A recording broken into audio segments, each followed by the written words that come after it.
Are you someone who finally made the decision to move out of the city and into a suburb? You even have the dream built up in your mind. A beautiful colonial home with a white picket fence, lots of trees, and a quaint neighborhood, amazing schools, friendly neighbors. Time for a wake-up call.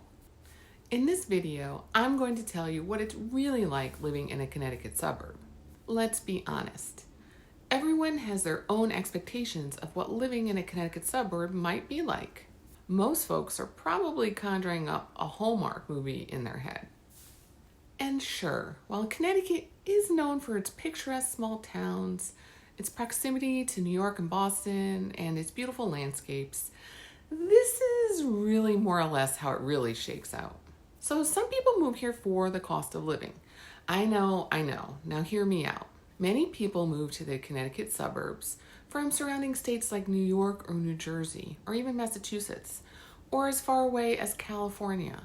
These people are expecting a more affordable living based on their respective areas. Some of these areas have higher cost of living than Connecticut, if you can imagine. They move here because they want a beautiful home with space and access to city amenities.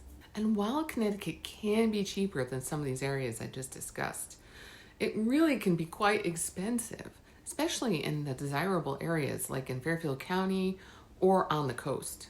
Property taxes are notoriously high, and housing prices can be steep, especially if you're looking for a charming colonial or a home with land. And to be honest, prices have only gotten worse since the pandemic. With the huge influx of New Yorkers, especially into our state, the prices and market values of homes in these areas have seen substantial double-digit growth. The value of my personal home that we purchased on the shoreline just 4 years ago has increased 35% in value. And along the same line as cost of living are taxes. Some people assume taxes in Connecticut suburbs will be lower than in big cities or in the areas that I mentioned earlier, like New York, New Jersey, California. While this can be true for some, Connecticut has high property taxes, which can be a big shock for those coming from states with lower tax rates.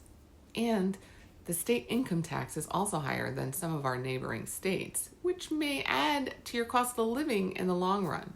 And don't forget, the one I always hear about in the comments is the Connecticut motor vehicle tax.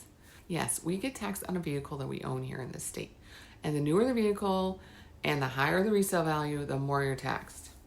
You seriously could have a car from 1990, and you guessed it, if it's working and registered, you are getting taxed on it.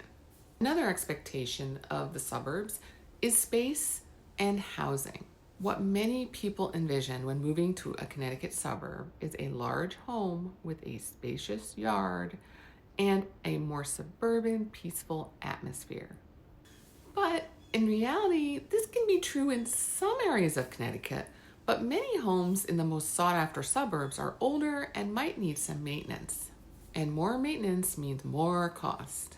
And really, to be truthful, Connecticut doesn't have a lot of newer construction in the last 15 years. We just don't have the space for it. Keep in mind we are a small state, and space is at a premium in especially the desirable areas. So most homes in Connecticut are pre-owned, and some can be even 100 years old or even a few hundred years old. And yes, while you might have more space than you would in a city apartment or a townhome, the space often comes with a hefty price tag, especially if you're in an area where it's close to a train station or in a desirable school district. The convenience of living in our state and being close to both New York and Boston might lead you to think commuting will be easy and that you'll have a better work-life balance. You might assume we have amazing public transportation and it's easy to get around the state because we're far enough away from these two major cities that we won't really suffer the traffic consequences. But reality check, while Connecticut is well connected to major cities, the commute can be long and tedious, especially during peak hours. And even though there are trains and highways, expect delays, overcrowded trains, and high commuting costs. For example, parking at a train station and buying train tickets. And just a little hint, parking at a train station can be a wait of several years to get a parking pass in some towns. So if there's not enough room for you to park at the train station, then you have to rely on someone else to either drop you off or be paying an Uber or Lyft every single day. and that stuff really adds up quick. And on top of that, the commute might take up more time than you anticipated. Train delays happen, and driving into New York City can be a nightmare with tolls and traffic. Though I have to say the recent congestion charge in New York City has helped a little with the drive times, but not enough to really justify driving in my opinion. You might also expect a community feel when you move into a suburb. Many people think Connecticut will have a quaint, friendly, small-town vibe with neighbors that know each other, kids playing outside, and a strong sense of community. Once again, sorry to burst your bubble, but while some towns do have a tight-knit feel, it varies widely depending on the area. In wealthier suburbs, there can be more focus on privacy and personal space, and it might take a long time to break into these social circles. And honestly, the pace of life in some of these places is really fast as well, especially the closer you are to the New York border. So Fairfield County and New Haven County really have a fast-paced way of life. Another expectation is that Connecticut is known for its beautiful scenery, so there's hiking, lakes, rivers, coastal views, and even skiing in the winter. You might be imagining frequent outdoor activities right outside your door. In reality, many Connecticut suburbs have good access to nature, but in some areas, particularly the more densely populated ones, you may feel less connected to nature than you expected.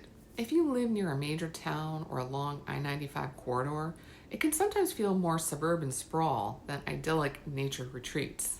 So anticipate that you'll probably have to drive to get to a good hiking trail or a serene lake. So if you are okay driving, then I would say pretty much anywhere you are in Connecticut, you could get somewhere like that in 45 minutes to an hour. Another reason why people are often attracted to suburbs is that they're viewed as having great schools and a really family-oriented atmosphere, which is a major draw for those with kids. And while this is all true, many towns do have excellent public schools in Connecticut. We're always highly rated in the country. But one little secret is that they're very competitive. There can be a lot of pressure on kids, particularly in high-achieving districts. If you're not in a district with top-tier schools, you might find the quality varies based on your child's needs, and private schools are very pricey.